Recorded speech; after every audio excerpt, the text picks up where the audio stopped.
And the sacrifice of love. That's what, yeah. So it's your That's a sister and clown. it's the AC, so it's kind of like the song, but not really. And that's how we Wow. begin this episode of Talking with Famous People. My name is host Eric, and I want to thank Ken for that lovely serenade. It was absolutely beautiful. No problem. In this episode of Talking with Famous People, I suggest that we talk about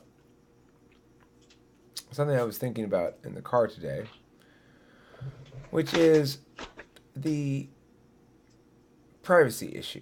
Because I was talking with my INTP real life friend Matt. We went to lunch. We went to uh, a steakhouse and had a nice lunch. And he's putting out my records, like a miedlin of records. What that actually the real work that's being accomplished is he's making it all legal and official. Like he registered me for what like one of those publishing union things or whatever. Like I don't know. And I don't know all the details, but the fact is, it's like he's got it set up so that I'm on Spotify and shit like that, you know. Oh, So anyway, I was very happy with the last thing that he did. He put together, which I wasn't. I wasn't expecting him to put together something outside of the two albums. So we went to lunch. It was a pretty good mood and everything. Um, and as we were driving away, we started talking about the issue of privacy because I had made one of my normal bold blanket statements about things that you know I tend like policy is bad. I mean, privacy is totally bad and stupid, and everybody should stop having it. You know, like one of those kind of statements as usual. So he took exception to it. Then I had to backpedal and sweep around and try to still win without without actually having to stay on my original thesis.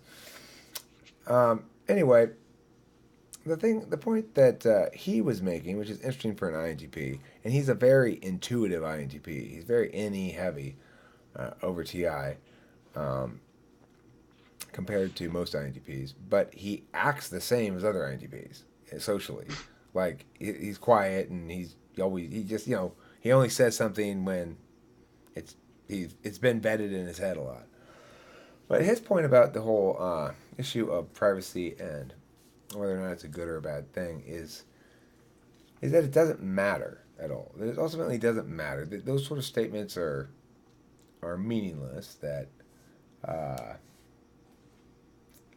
people are going to do what they want to do, and that such statements always boil down to other people should be more like me. So I don't actually think that's correct, but I think it's a very good argument. And the gist of it is that when we talk about values and we try to prioritize one given value over some other value, that it doesn't really matter because individuals behave motivated by different sorts of reasons than that. But my argument to him was that the people behave according to different motivations, and that's fine. But the four choices they're deciding between are defined by where the public discourse is at. So if they don't like gay people, they're not going to argue against homosexuality by saying those people are engaged in wanton, horrible crimes and should be arrested and put in jail, right? Not anymore. They're not going to say those people are mentally ill because those states of narrative prematurity have been dispatched with. They lost, those arguments lost. They couldn't hold any water. They had too steep a rhetorical hill to climb. And that in the end, now if you hate gay people, you're right. People will still hate gay people, even though the discourse has changed. But they hate them in different ways. They say you're offending God, or you're depraved, or um, gay people just want to have sex with as many people as possible, or stuff like that. In that instance, you might mistakenly conclude that discourse hasn't changed anything for those people, but it absolutely has because they're being wrong in less bad ways now.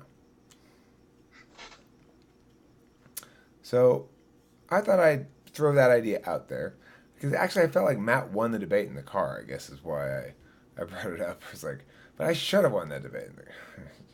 But it was sort of, I sort of just stopped talking about it because I didn't want to. I was trying to be cool. I was trying to be very. Trying to be a good friend, you know, like listen a lot and not be so arrogant. Anyway, so any thoughts on those points I just said, or about how I was, I guess, demonstrating the behavior of not being like that? I don't know.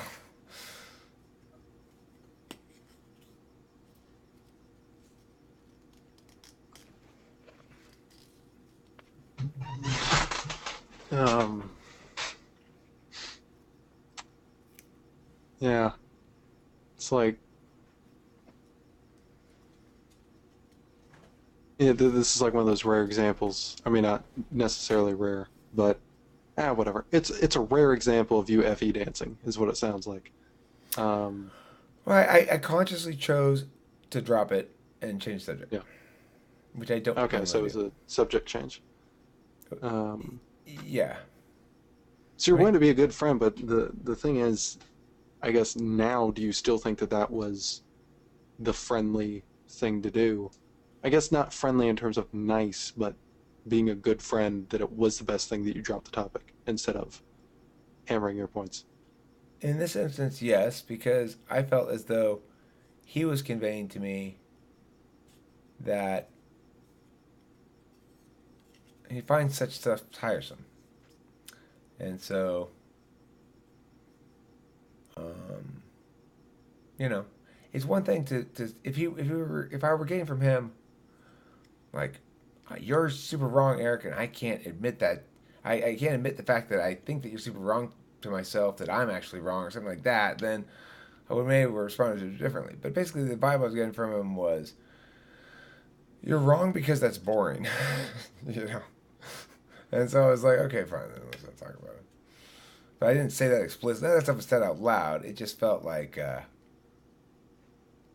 you know, that side of me rubs people very wrong. When I was talking with him about Corey too today, because he knows Corey too, and without saying it, we talk. I mean, he talked about that a little bit and basically said, because you know how you were just saying right now, because I just finished like a mini rant where it was just like, you know, maybe somebody cut me off or whatever, and I was just like, fucking blah blah blah blah blah blah. Blah. And he's like, you know that thing you just did where you like yell at people and shit? And I'm like, yeah. What? Well, and I'm like, well, so I mean, I don't know. What are you gonna do about it? Sometimes you just have to forsake some outcomes in favor of others, I guess, and sometimes I have to forsake the other ones in favor too.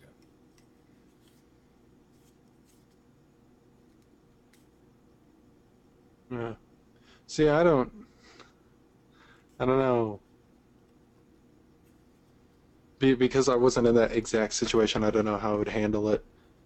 But to me, it almost seems like maybe it's because you're more used to arguing a point probably more often than I am. I find that I'm kind of at the opposite end where I feel like I take enough time not arguing a point. So my then thinking is if somebody's like, well, I don't really want to talk about that, I'm like, well, too bad, you know. Um, I don't sort of push it, but understandably, we kind of are somewhat flipped in that way, I think. Um, Uh, but what's LC, that? what do you mean? What do you mean by are people uncomfortable today? I actually am feeling a little uncomfortable physically. I my shoulders kind of hurting. My back's kind of hurting. I kind of got a headache. I got some Tylenol here. I'm gonna take it. I think one of the problems I'm having right now, because I've not been feeling well today, or really yesterday either, is I have a super infected tooth, and I should go to the dentist to get it extracted. I think it's dead. I keep expecting it to fall out. Oh my goodness. Okay, sometimes I'll try to bite onto it, and it'll break a little more piece of the tooth off. Hopefully, is my Oh thought. my gosh. That is horrible. I could probably get it out with a doorknob and the string technique. Oh my goodness. Take care of your mouth. Yeah, I know. Gargle with peroxide. So It'll wait, help. yeah, you know what? I will do that, JC. You and I both are down with the peroxide. I like that. Yeah. It the thing about tooth infections and toothaches and stuff. I have terrible teeth, and I've had them a lot. I had one in China. The problem with the one in China was they don't have Tylenol in China. You can't get it Mm. anywhere. You can't get Tylenol. You can't get aspirin, and you can't get ibuprofen. And so you just suffer, and you're supposed to go get Chinese medicine. Oh, toothache. You need rub this leaf on chin. Now eat this soup. There, you're all better. No, I'm not. Um, so, uh, but Elsie, I want to follow up on that. Were you saying, like, did you ask that question because you thought I physically looked uncomfortable, or because you just felt a vibe in the room of discomfort, or was it just sort of a provocative question to throw out there and see what happens? Yeah, we're recording. The only people you can see are me and Ken. Nobody else is on camera at the moment.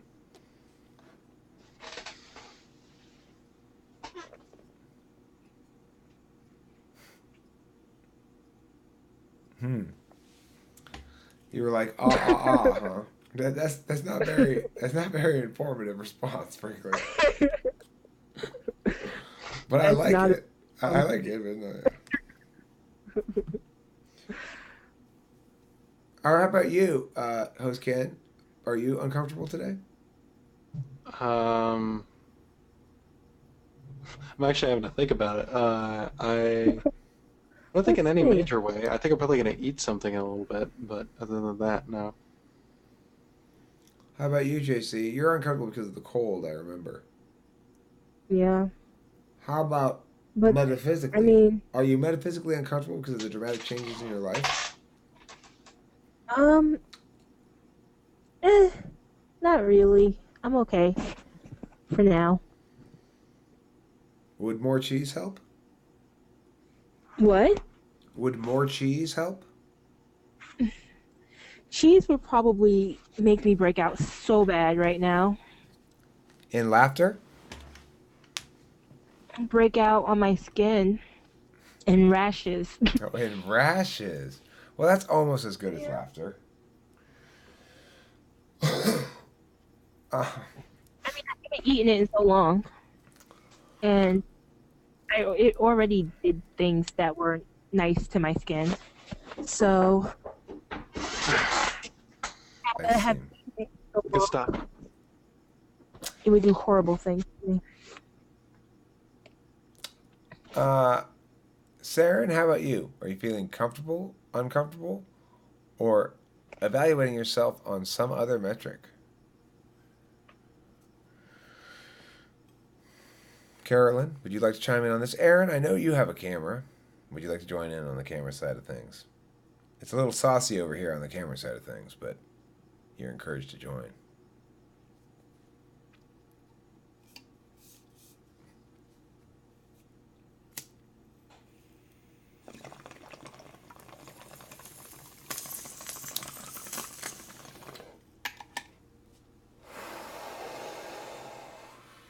I think it's fair to say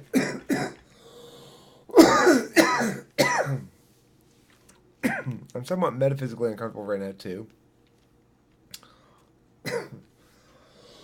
I don't like conflicts, believe it or not.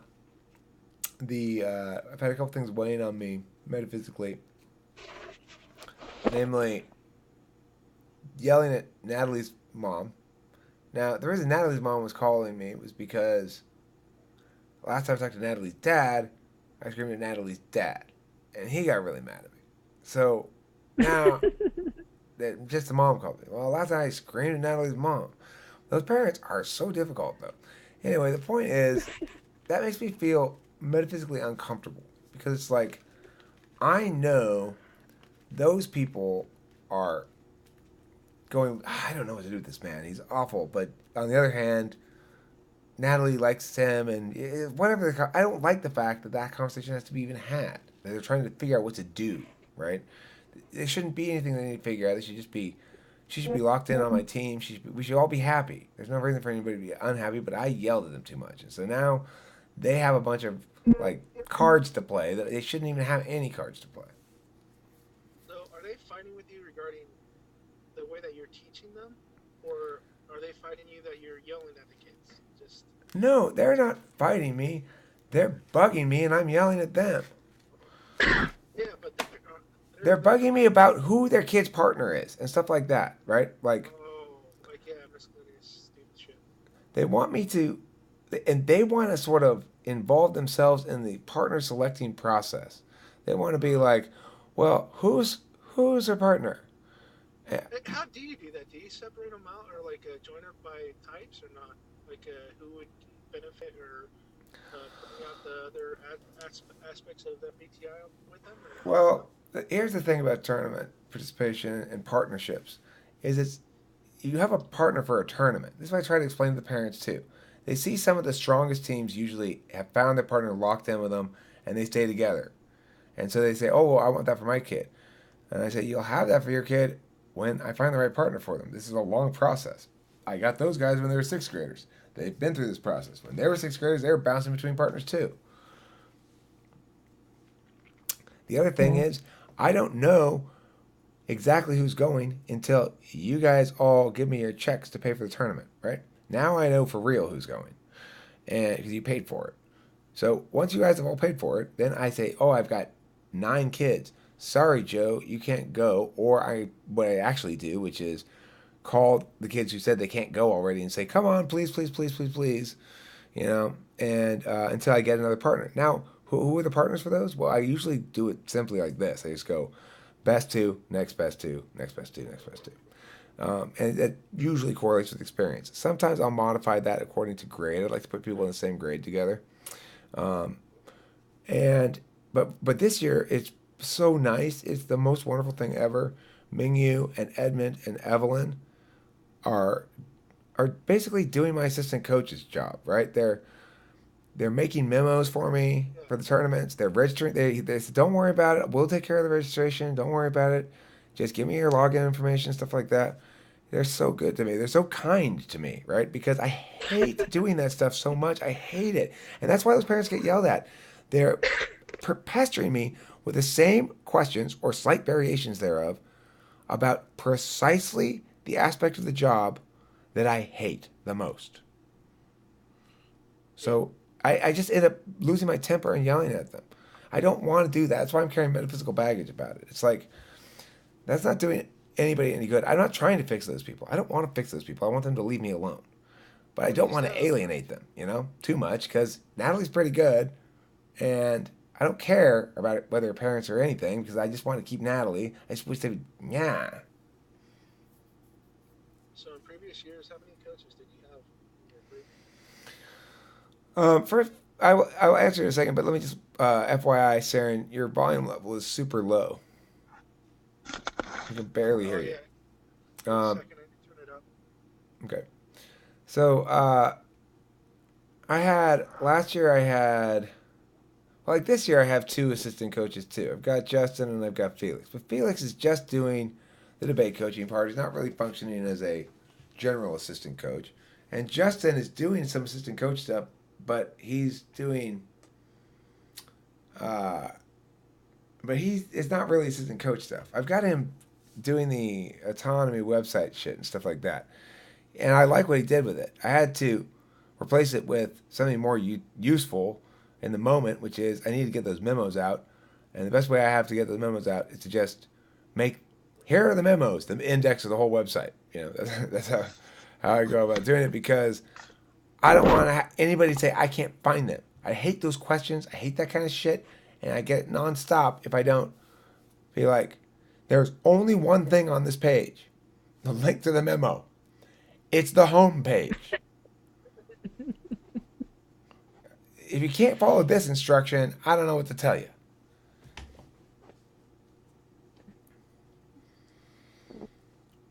What was I don't remember what the question was, but thank you for asking about it, Sarah, and I appreciate you asking questions like that. Oh, I love answering questions. How many coaches do you have on your team right now? Now I've got Justin. Justin's helping with policy. Felix is helping with everything. What types are they? Justin's ENFP. Felix is ENTP. Abraham, my right hand man last year, was ENFJ. And Okay, see, that was a management guy. he was a speech coach. And I actually had him in the sort of director position, right? But he really fucked up. That's what ended up happening. Not during work time, but at the end of the summer. It's like he didn't understand that summer was coming to an end, and the fact that we hadn't been working really for a couple months didn't mean that he should just give up on autonomy debate. It's summer, you know? That's why you haven't gotten it. I haven't gotten any work in such a long time because it's summer vacation. I know we didn't plan to have a summer vacation, but you and I both were there as we walked through this little partner switchy fiasco thing that we had. And you and I both know how San Marino fucking dropped the ball. You had stuff that you were dragging your feet on. I told you to do it. You dragged your feet. So that's why we don't have summer, okay? Multiple people fucked up, including me. But we don't have summer. We don't really need summer in theory. I know you were anticipating having it. But just because summer lasts a long time, like 3 months, doesn't mean by the end of the 3 months you should be more exacerbated by the fact that you didn't work in summer than at the beginning of the 3 months, right? Yeah, you should have just got a part-time job or something. Right. Like, He should have dealt it with it by himself. Right. So instead, what he did, which was really dumb, was he picked up a side job for the year, but it was on Wednesday, which is our lab day. He knows this, but he can't go to lab. So now he can't go to class on Wednesday. I said, well, okay, I can still get you here to do. I've got a couple little things to do that I can do. Have speech people. We don't have many right now because, as you know, we just switched all these partners and we were way late in the year. And if it were anybody else than us, we'd have nobody, right? So, but I got a couple kids for you here, and it'll grow if we put a handle on it. He still was in this whole sort of like, see, now you don't have any work, blah blah blah. No, it's because you. And so then what he did is he just didn't show up. He was late the first week with his one speech kid, this new kid, right? Didn't show up the next week. He had texted me, hey, can you cover for me? But I didn't see the text after the class. That client was going to leave. All the other speech clients were going to leave. They had 2 more, 3 more. And in fact, 2 of them aren't doing speech anymore at all. So, but now I have to work Sunday morning to teach that fucking class with 2 kids in it, which I don't want to do. And I hate speech. I'm kind of enjoying coaching it this time. But the point is, he fucked up. He fucked up really badly at multiple occasions, cost me a lot of money, and just, I couldn't get through his thick head because TI is not a strong suit. So, but I still haven't excommunicated him or anything. In fact, I just told him, yeah, I'll hire you for a judge for this weekend. I want to actually ease him back into the heart of things. And yeah, it's like. I'm still paying his phone. I'm still paying his phone just because I'm not going to cut him off, you know? What he should have done is got like a job that he can work full time during the summer, but like during the school year or the fall, whenever your guys' debate's going, should have got a part-time job and then to have those specific times that he's going to work with you off. Like if you said Wednesday, it's on Wednesday when it's scheduled. You think? You think? Yeah. I know. We had this conversation. It doesn't seem to. But you see, those points were in direct conflict with him feeling frustrated. So, unfortunately, those points don't seem to sink in. Well, see, I think is he by himself or did he have kids and? He's a kid himself. He's 18. He just graduated from high school. but he's a good coach. The thing is, that's one of my advantages that I take advantage of, is I hire people who don't have any of the symbols of competency, because you don't need any of them. They're completely worthless, and it gives me an advantage over everybody else. So I look for the good debaters who do not have any college degree, and maybe didn't even go to college, but Right. they're good debaters, and they know what they're doing, and they're smart, and they can win, right?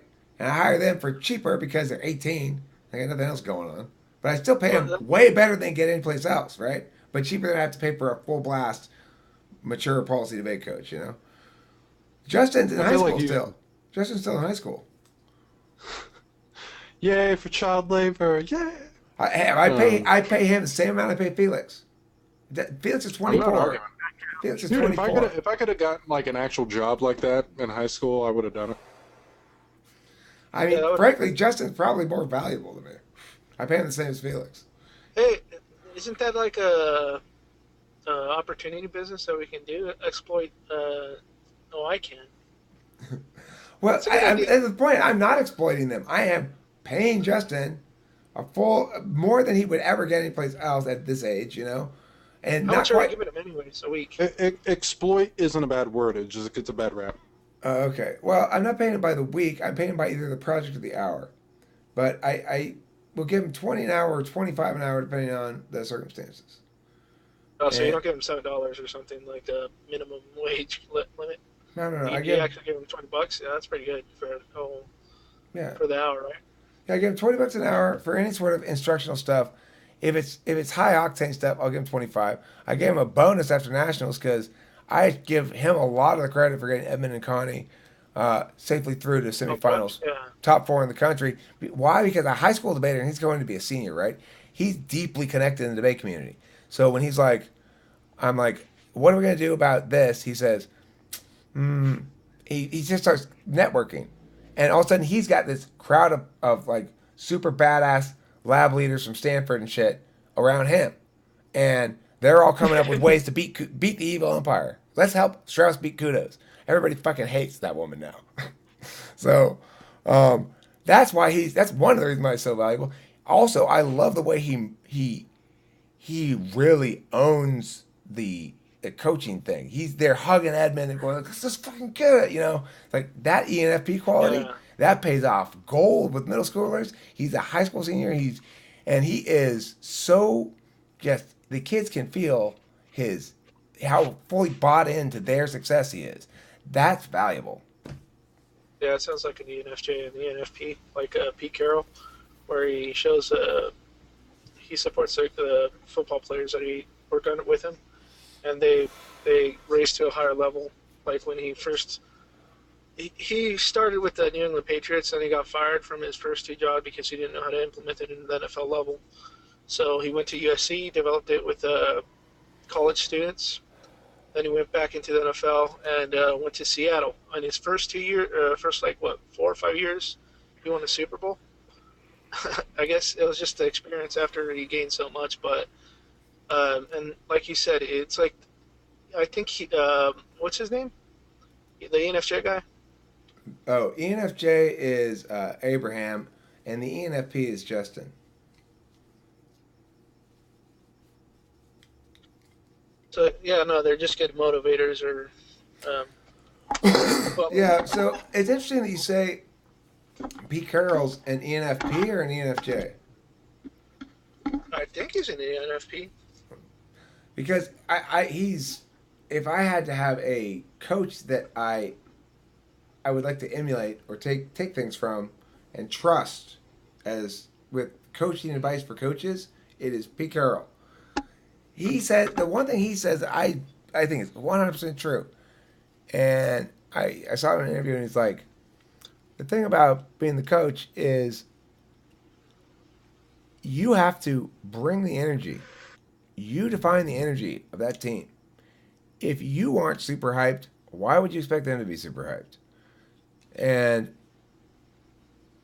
I mean, it's so true. If you're not bought in 100% as a coach, then and he's like, but his point was sort of like a positive negative energy thing. Like, um, I try to bring positive competition energy. But my point is, I try to bring the energy that says, that enables them to want to win, to feel safe to fail, because you got to feel safe to fail some to win. And also to have to come to terms with being choice makers, which they've never had to come to terms with before. They have to choose to stay in debate class. When I called up Allison, her mom said I could make her go, basically. But when I talked to Allison, she knew I wasn't trying to make her go. I was asking her, begging her, basically. Yeah, well, I was going to ask you, how's your retention level? Like, the people that dropped out, do you still offer them, hey, you know what, we liked, even though it didn't work out with you, we would still like to offer you Nobody drops discounted out. prices to come and Nobody drops out. develop your skills. And like, No, I think you said Edmund was the one that's helping you on the weekends. no, Justin and Felix help me. But the point is, nobody drops out. What ends up happening is some people either, I kick some people out, and some parents, it's happened once. I had one parent last year, and Natalie might be the second one. I don't know. And it was over the same issue. And she got so mad at me because I called her out on her bullshit that she pulled her kid Jamila and took her to my direct competition Nova. But what I said at the time, it proved to be true. Well, she's not going to win anything the rest of the year. And she didn't. And she would have won with me for sure. And the tournament, in which I wouldn't tell her mom who Jamila's partner was until after her mom told me whether Jamila was going, which her mom wanted to make a decision based on who her partner was. And I said, Yeah, those are doesn't like work like that. or whatever. They want to guide the ship and what's it called, even though they're not running it. Well, it's not just that they're not running it. As I explained to her, I said, you're trying to make a decision based on what you know. But your knowledge about this is so bad that any such decision is guaranteed to be the wrong one. So, anyway, the point is, she left, and I was right. She didn't win anything the rest of the year. Because Nova lost. She got lost in the shuffle at Nova. I'm having headphone problems. Can somebody talk? There we go. Got it. Well, there's solutions I see to do, but I don't want to speak about on this right now. Well, I mean, the thing is, I don't have a problem, right? It's like, Okay. I have a situation, which is, at the moment, I'm really happy with the squad the way it is. I'm not really looking heavily to recruit more people, although I'm always looking for any talented middle schooler that I could spot and I could get their parents or them to at least just come and sit through class. The problem is I scare away the introverts sometimes. And that's a problem. That's a problem. Me scaring away the introverts. But I'm not sure it's a problem with a great solution, except for maybe the one that my partner suggests, which is work with them separately first before you put them in with the group. Because what ends up happening is they see the beastie kids, they see me being me, and then they think, this is too much for my introverted nature. What they don't understand is actually it's exactly what their introverted nature seeks. An opportunity to be extroverted that's safe because the parameters of it are defined. In a debate round, Correct. you're expected to be up there and be as extroverted as you can be. But the other good thing about debate as opposed to speech is that debate doesn't heavily prioritize speaking style. It's supposed to be only about the argumentation. So even if you have an opportunity to be as extroverted as you want, you don't have to be super extroverted to succeed, and it will reward the powers of your introverted judging function, particularly if it is either TI or NI. Yeah, and that's a good, what's it called, to have ability to speak your mind and tool set.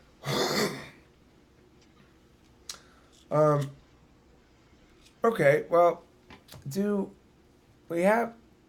This case turned into a fun thing for me, which is answering questions about debate. I don't know how interesting that is, but if anybody else has any other questions about debate or coaching debate or how the school works or anything like that, I would be more than happy to answer them. What's the current level amount of students that you have attending? Well, Just let's see.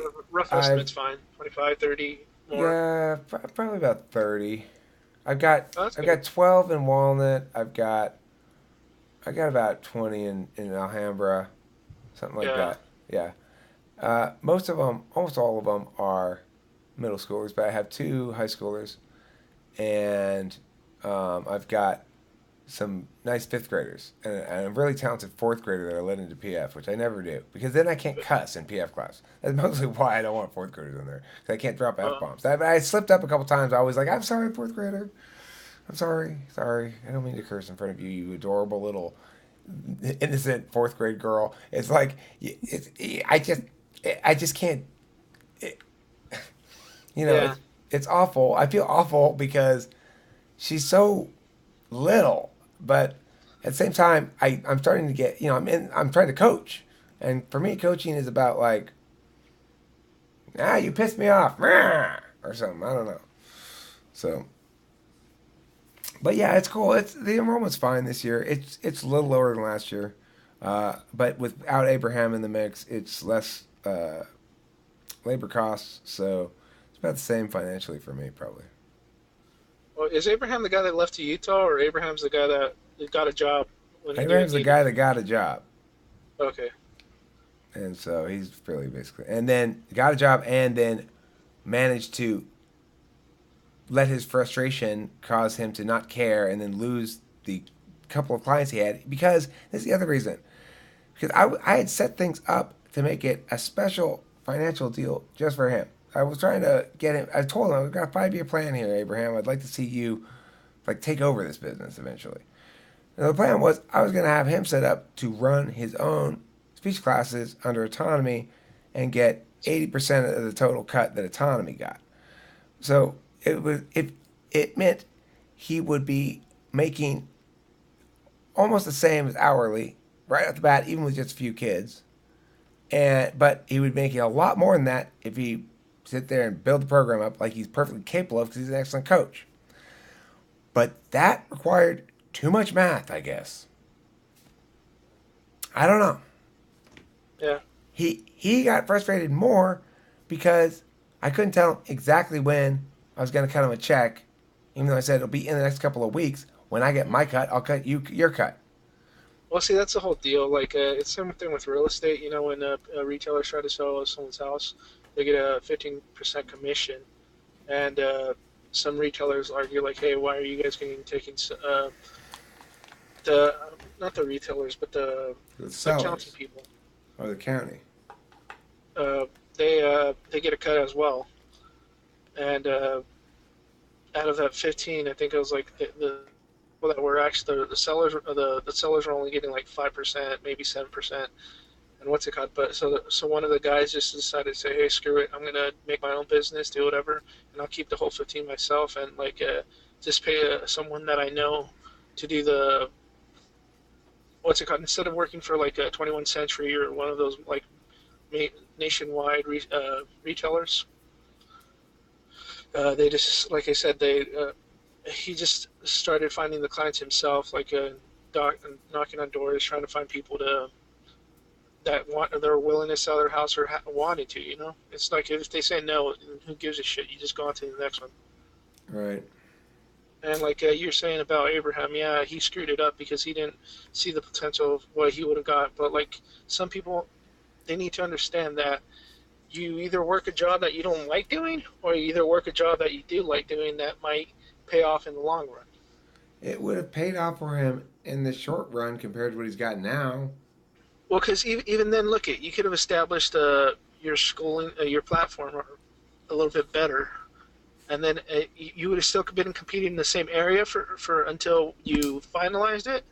But once you finalized it, nothing prevented him from going to San Francisco, going to San Diego, or wherever the hell he wanted to in the nation, or like Right. even just being like being able to compete against each other, your kids and his kids, bringing them together, like not during the main debates, but like ahead of time, so that they both have like a He was going to coach speech, not debate. So it's a uh, different thing. That's why he was there, right? Because I didn't want to have to coach any speech, and I wanted a really serious, good speech coach. Now, Abraham was somebody who came out of high school with a successful competition record. Not top notch, but that's because he's not a rich kid. He lives in a barrio, and so basically to be top notch in your credentials coming out of high school, you've got to have flown to various invitationals around the country. Now, if you live in El Monte, you didn't fly to various invitationals around the country. Yeah. So he was limited by that, but I could tell how good he was, and that's exactly the kind of person I'm looking for. A person who other people don't understand why they should hire him because they're hiring for all the wrong reasons, right? They hire because you have the best looking BA or because you have the most shiny trophies in high school competition or because of whatever else. But what I'm looking for is somebody not only who's really good at performing the event, but who's also really good at coaching the event. And those are not the same skills. So I saw he had them both, and that's why I brought him on. But it was the last few months have been just such a series of bumbling disasters.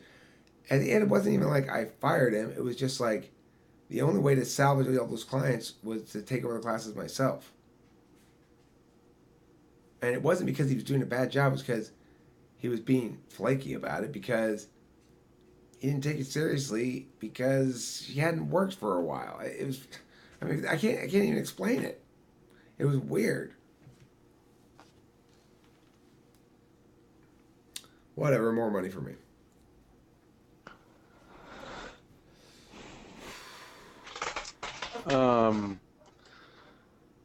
Ready to end the I was topic? thinking, what's that? Are you ready to end the topic? Are you recording right now? Yeah. Okay. I was just gonna say, if Saren does want to talk about it, he's been bringing up some of his own ideas with me, not too specifically, but I don't know if he's talked to you yet or anything. Let's hear him. What's he got?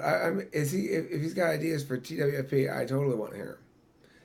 Now, keep in mind, Saren, I may not follow any of this advice, even if I agree it's good advice. But I totally want to hear it, if that's what you're talking about. I'm not one to put him on the spot or anything. It's just that he's mentioned some of his own ideas, and I was kind of trying to push him towards asking you for like login info and stuff. That way he can set up his own meeting times and whatnot if he has stuff he wants to talk about. Yeah, I wouldn't mind having that. That would be a great aspect just to use it to show Hey, people. Saren, you got my email? What's that? You got my email I can address? send. I'll send him the login stuff. Okay, well, just hey, Saren, email me at it's my full name, Eric Strauss, pushed together into one word, reversed. SuartsSire at gmail.com. I just typed mine. Yeah. Or, SSUARTS. I'll type it in the chat. SSR. I have the login info. I can handle it. Okay. okay, well, there you go. Either Let's just way, do I that. don't care. Whichever. But in case you don't have it, there's my email. And remember, I have the one rule that I want to make sure I say is don't delete any of my videos. If you want to put something on private or put something on unlisted, that's okay. I have no problem with that. I just want to use the GoToMeeting. I don't really care about the YouTube part of aspect okay, of it. fine. I just saying, Yeah, what I was gonna say is that I think earlier today we Ken had a meeting with the Basement Overlord, a little date that they planned together. I don't know how that went. And it lasted for like an hour or two. Yeah, the footage was an hour and a half. And it was Did the you whole guys thing. record it? Yeah, I'm Okay, uploading cool. it right now. Okay, cool. I'll watch it later then. And listen, also, this is the deal with the GoToMeeting rooms is we currently have two Talking with Famous People meeting rooms. This one and the one that's supposed to be kept open by a bot at all times. That's going to be the public room that is linked to on the homepage of talkingwithfamouspeople.com. It says, our GoToMeeting room's always open, and we're trying to set it up so that it's always being filmed by the server. So that nobody has to film anything. But of course, it's tricky because we'll have to get it to cut it into certain lengths. And it's not an ideal solution, but I do want to have that open room and see how that goes. And if it starts spitting at me like hour-long chunks of random footage of empty room and then somebody in there like whistling or whatever.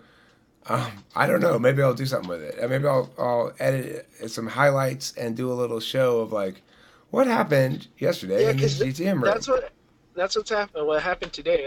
JC and a few others stayed after Ken left and Lord left, and I jumped on and I was like chatting with them for a bit, and I was like, you know what? I'll leave my computer on, but I'm not going to be on because I have other shit to do. And a few people came on, like I think who was it? Someone was playing their guitar and singing. Then another person, they're just chatting, like 3, 4, 5 people. Then someone came in and asked me about you to get in contact with you and tell you to delete their videos if possible. That's David Dosh. Yeah. And it was no, I think it was no, let me post the link right now so you can see it. What Okay. she was asking for. She? Okay, it wasn't David Dosh then. Why does Dosh went off? Oh, he wants me to put it on private because his students found it. He's a debate coach too. He's still in college, but his credentials are way better than like Abraham's because he did fly all over the country. He did go to TOC. He did all that shit, you know. So he's a debate coach right now, and his students found it, and he's like being all prissy about it. He's pulling a Damon Gray. He's pulling Most likely. a prissy pants McPrissertons. Not really pulling, but I took him down for him because I said, of course, anything for you, anytime, Josh. You know that. And I don't like it. So I texted him. So, I took him down. Whatever. And then he texted me and he said he was sorry. I said, I didn't like to do this either. I said, Josh, I hate to give unsolicited advice, but you should never apologize if you haven't done something wrong. You didn't do anything wrong. I used to say I don't like your warrant here that, oh, well, the kids are going to see it, so I have to take it down. Fuck those people. If they come up to you and say, like, oh, I don't like the fact you were smoking that video, you have 2 middle fingers. What's the problem? Like, see, that's where I was wondering, like, if it's a hindrance to your schooling, or like, do parents pull their kids out if they don't like what you see they see on the YouTube or whatever? But it's like, if they're seeing progress with their kids' development, I don't think they'll care. But at the same time, like, if it's a religious family versus a non-religious family, they want their kids to be smarter or whatever. You'd be surprised. I've got a couple of really religious kids. Their parents, it's weird because with Chinese kids, they have their kids in lots of different little things usually. That's what I like about Chinese people and Asian people in general. They do other programs after school to help develop their kids skills. Right. But so as a consequence, they know what the level of quality is available out there. They've had their kids in lots of different classes with lots of different teachers. And they know what they normally get when they pay tuition for regular classes. And they all know within a couple of weeks that they get way, way more. Even though my tuition is a lot more expensive than a normal after school maybe, but they get way, way more out of this class, quote unquote, they signed up for than any other class their kids have ever taken before. Because I tell them, oh yeah, I know you signed up for Sunday 1 to 4, but I'd like your kid to come to the Saturday 9 to noon slot, the Sunday 10 to 12 slot, the Sunday 1 to 4 slot, the Sunday 5 to 8 slot. I'd like your kid to also come to the Wednesday 4 to 8 slot. And we'll be having extra go-to-meeting sessions on Tuesdays sometimes and Thursdays if we're getting close to a term and I feel like people aren't good enough yet. So be prepared to cancel all your kids' other activities. But how much more am I going to have to pay for this? It's all included in my tuition because I don't fucking care about that. I want your kid to win. Because why? Because I want to win. It's the only way I can win is if your kid wins. Not maybe your kid, but some of these kids anyway. Is that right? Oh, Irie? Yeah, she had commented on one video like, "Oh, I didn't know you were recording." What the fuck does she think this is? I mean, it's like, He goes into a restaurant, sits down, orders a meal, and goes, "You're serving food to me? What? What in the world?" Okay, Irie, I'll delete your video. Uh, I'm not going to delete it, actually. I'll put it on private, or I'll put it on unlisted. But, Yeah, that's what you should do. You should probably put it on like private until she agrees. Oh, hey, you know what? If you want, I'm not. To the people that actually follow I don't talking need to her to famous agree to people. anything. Okay, you're right. It doesn't matter. It's like I could say no, but I have no reason to say no. I have no problem. I don't want to force people to have media of them that they don't like up there. That's fine. But what I'm saying is, what she did it there is she's trying to be like, how can I? That's fine. You don't even have to. You just be like, I'm sorry. I know you don't have to, but will you please delete it? That's all you have to say to me ever. As long as we acknowledge I don't have to, then I will no problem doing it. This Hey, is something Farron. people in life Uh, have often not seemed to understand about me. No, it's not the yeah, thing you're asking me to do that I have a problem with. It's yeah, the because reason you're giving me. I was just telling her I don't know if he's flexible enough, but like you're not an ENTJ that like, oh, this is my business, blah blah blah. I don't care. So if that's your personality, that's cool. Like Yeah, if they don't want it on, you'll take it off because like you said, your initial goal was just to upload the data to YouTube or Google so that you can store it on the cloud and not store it on your shit and not having to worry about it, a hard drive, whatever, and being able to access it on your phone or wherever the hell you're at on hand. And that's a really good idea. And that's actually it's kind of motivated me to start doing redo all my archiving again and upload all my files to a cloud service as well. cool. I am going to. Hold on. The thing I was going to ask Sarah is, can you private message me your email? That way I can send you the login info. Sure, I don't care. I'll type it in on the chat again.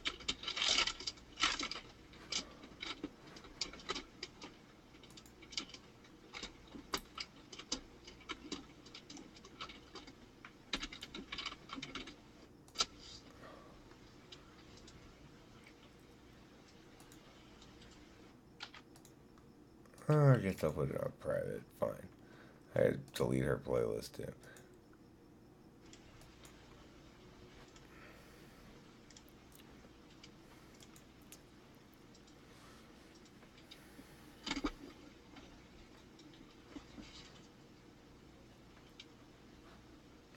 Okay, that one's. I don't know. She said videos. There's more than one of them. I guess there probably is more than one of them.